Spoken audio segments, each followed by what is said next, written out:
Umushinga wa Bwiza Riverside indi ntambwe mu miturire igezweho muri Kigali. Urugendo rwo gutangiza ibikorwa byo kubaka umudugudu wa Bwiza Riverside rwatangiriye mu biganiro guverinoma y'u Rwanda n'abashoramari bibumbiye muri sosiyete yitwa ADHI kugira ngo igihugu gikomeze gukemura ikibazo cy'inzu zihendutse zikiri nkeya. Iyi sosiyete ADHI izwiho ubunararibonye mu guhanga udushya mu rwego rw'ubwubatsi burondereza ubutaka n'ibikoresho no kuzuza ku gihe umubare w'inzu zose yemeye kubaka no kuzishyikiriza abafatanyabikorwa bayo kandi zujuje ibyangombwa byose bitanga icyizere cyo kuramba kwazo. Ni kubw'iyo mpamvu mu kwezi k'Ugushyingo mu mwaka wa 2020 sosiyete ADHI yagiranye amasezerano na guverinoma y'u Rwanda y'umushinga w'ubwubatsi bw'inzu zihendutse wiswe Bwiza Riverside. Umushinga wa Bwiza Riverside uzashyirwa mu bikorwa mu byiciro bitanu, bivuze ko bizafata imyaka myinshi, aho icyiciro cya mbere kizarangira muri uyu mwaka wa 2022 kikazaba kigizwe n'inzu zose hamwe 252 mu gihe umushinga wose uzarangira hubatswe inzu 2400. Mu misozi ya Karama mu karere ka Nyarugenge mu birometero 10 uvuye rwagati mu mujyi wa Kigali niho izi nzu zigiye kubakwa. Si inzu zo guturamo gusa zizubakwa muri uyu mushinga wa Bwiza Riverside kuko hateganyijwe ibindi bikorwa birimo irerero ryita ku bana bato, ahazashyirwa ububiko bw'ibintu bitandukanye, ishuri ry'imyuga n'ubumenyingiro, ibiro ndetse n'ibindi. Muri iyi myubakire ijyanye n'igihe hateganyijwe ubwoko butandatu bw'inzu bunyuranye mu buryo yikeneye yahitamo ihuje n'ubushobozi n'amahitamo ye cyangwa bitewe n'umubare w'abakeneye kuyibamo. Inzu ya mbere izaba ifite metero kare 40, ifite ibyumba 2 byo kuraramo, ubwogero, igikoni na parikingi y'imodoka. Iyi nzu kandi izaba igeretse inshuro imwe ku buryo igice cyo hejuru nacyo giteganijwe kugira abagituramo. Iyi nzu izaba ifite agaciro ka miliyoni 16,500 by'amafaranga y'u Rwanda. Inzu yindi ifite ibyumba 2, ubwogero, igikoni, ubusitani, parikingi y'imodoka kandi ikanagira ubuso bungana na metero kare 65, ikazagurwa miliyoni 28 z'amanyarwanda. Inzu ya gatatu yo ifite ibyumba 3 byo kuryamamo, uruganiriro n'igikoni, aho guparika. Ubuso bwayo bukaba bwisumbuyeho kuko izaba iteretse ahantu ahangana na metero kare 74 kandi ikaba ihagaze ku gaciro ka miliyoni 32 z'amafaranga y'u Rwanda. Umwihariko w'inzu ya kane nuko ubuso bwayo noneho ari metero kare 90, ibyumba 3, igikoni, uruganiriro, ubwogero na parikingi. Yo izagurwa miliyoni 35 z'amafaranga y'u Rwanda. Naho inzu ya gatanu usibye kuba yujuje nk'iby'inzu ya kane yanahawe akazina k'akabyiniriro ka Sofia, ikagira metero kare 90, inafite ubusitani bwisanzuye. Ufite miliyoni 48 azaba ashobora kwiturira muri iyi nzu. Ni mu gihe ubwoko bw'inzu ya gatandatu izubakwa mu mushinga wa Bwiza Riverside yiswe Umuringa, yo ikaba ifite umwihariko wo kugira ibyumba 4 byo kuryamamo, igikoni, uruganiriro, ibaraza, ubusitani ndetse na parikingi zakira imodoka zirenze imwe. Ikaba ibereye umuryango mugari ugizwe n'abantu benshi.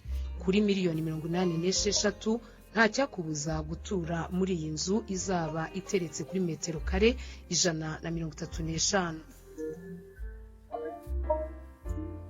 Bwiza Riverside, urugero rw'amahitamo y'imiturire igezweho mu mujyi wa Kigali, aho sosiyete ADHI itibagiwe no gutegura kurengera ibidukikije haba mu nzu imbere ndetse no mu busitani.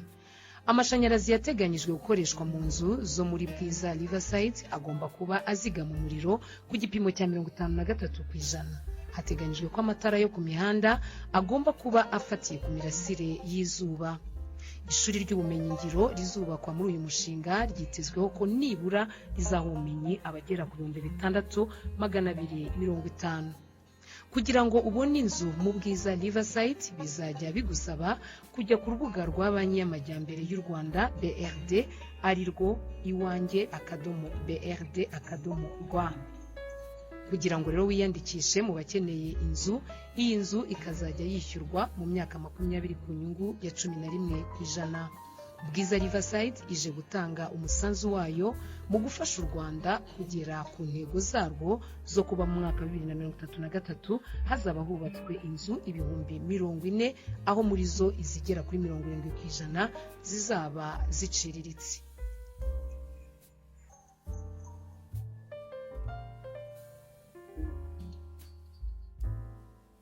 Buildings are key to a sustainable future because their design, construction, and operation are significant contributors to the challenges linked to climate change.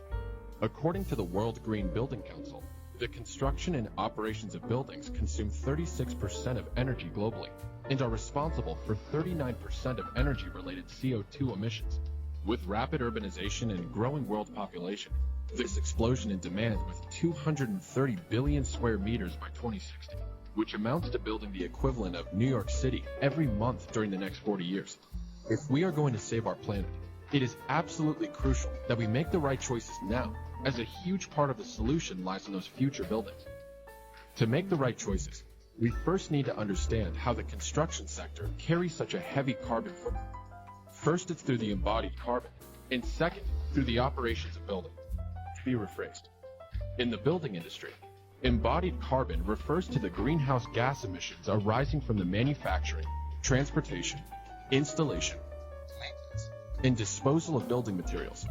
In contrast, operational carbon refers to the greenhouse gas emissions due to building energy consumption. The figures can be quite alarming. Construction accounts for 30% of global extraction of natural resources and 25% of solid waste. Climate change considerations have been paramount in ADHI's evolution, and the reduction of our building's carbon footprint has been at the center of its missions. ADHI's construction process and its selection of materials minimize emissions and wastes while maximizing recycling and reuse. EDGE, an innovation of the International Finance Corporation, is a tool and certification system that helps developers and construction professionals to deliver greener buildings.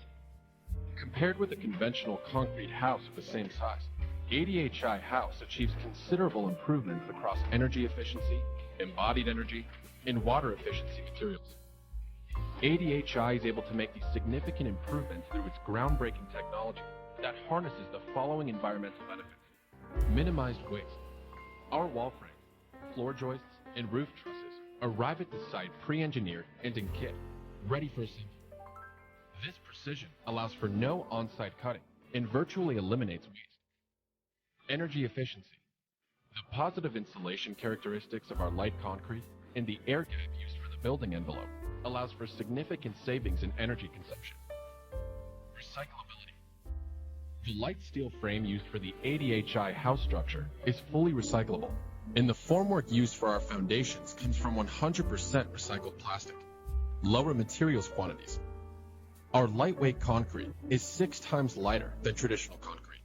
Our lightweight steel structure and the lighter foundations.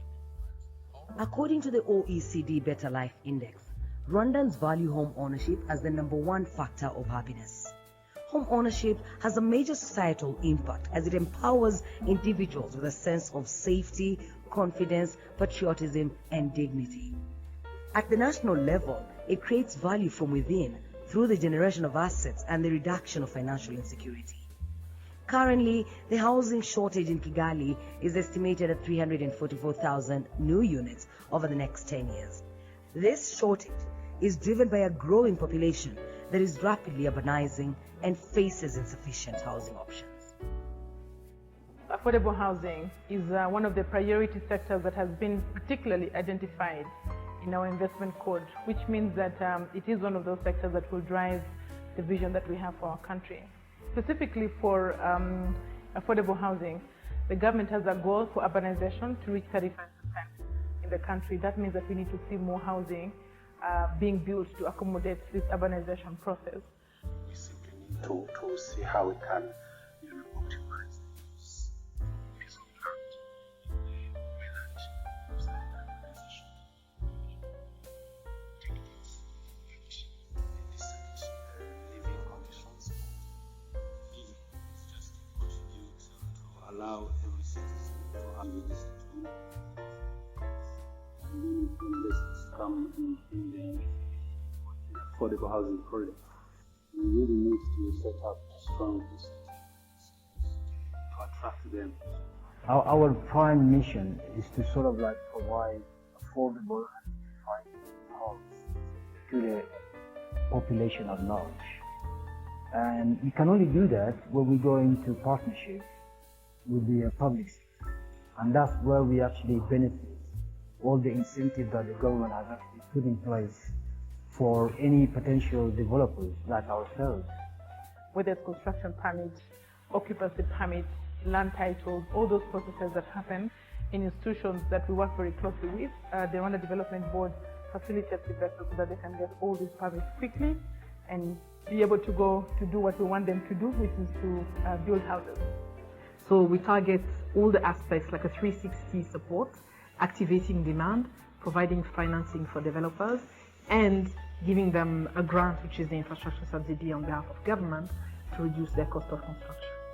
And it's thinking about housing at the scale of the neighborhood rather than the individual house is a game changer, especially as it relates to urbanization. So it's been really, for all different players in the housing sector, it's very important to do these things. We are not going to be able to have significant supply or to be able to narrow that gap. We are still building operational style. So accepting the role of technology is extremely important in terms of scaling up supply of affordable housing units. The solution can only be found